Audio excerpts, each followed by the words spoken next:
Hey, what's up mga tol? Bale, ngayon magpapalit tayo ng cellphone holder kasi matagal ko na rin naman gamit to. Tsaka nasira kasi yung charger ko sa motor, kaya papalitan ko na rin. Pinabili ako sa Shopee. Yun, Moto Wolf yung brand nya. May kasama siyang charger, fittings. Ayan, para sa mga handlebar o bracket na malaki at saka maliit. Ayan, ito yung charger nya. Ayan, dali lang naman siyang ikabit. Ayan, Moto Wolf. Ayan, ganda siya. Malagyan.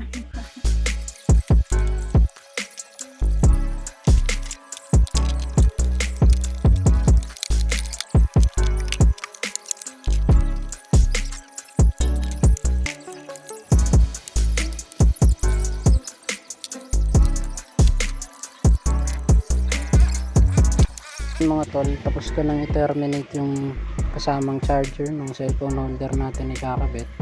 Bale, bago natin i-fix, testing muna natin kung gumagana. Meron siyang switch dito. Yan, on lang natin to. Ayan, nakikita nyo umilaw. Testing natin kung gagana yung cellphone. So, ibig sabihin tama yung pagkakalagay natin ng wirings. So, fix ko muna to, tapos balikan ko kayo. Kaya naikabit na natin yung bago nating cellphone holder. Ayan, dyan ko siya kinabit para mas madali kong ma-access kapag ka naglalagay ako ng cellphone.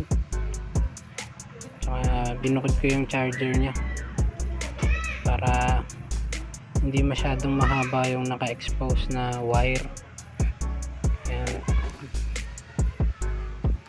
Yung dati kong charger, ganun lang din ginawa ko. So ayan siya, dito ko pinadaan yung wirings nya. Maiksi lang yung naka-expose na wire. Ayan. In case na gusto kong ikabit ulit dito sa mismong katawan ng cellphone holder, pwede ko siyang tanggalin. Ayan, dalawa kasi yung fittings na meron ako. Ito yung sa luma ko, tapos ito yung sa bago. Pwede ko rin siyang ilipat dito kung sakali. So okay naman siya, gumagana yung charger.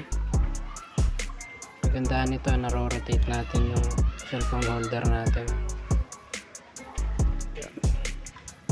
So yun lang mga tol, salamat sa panonood.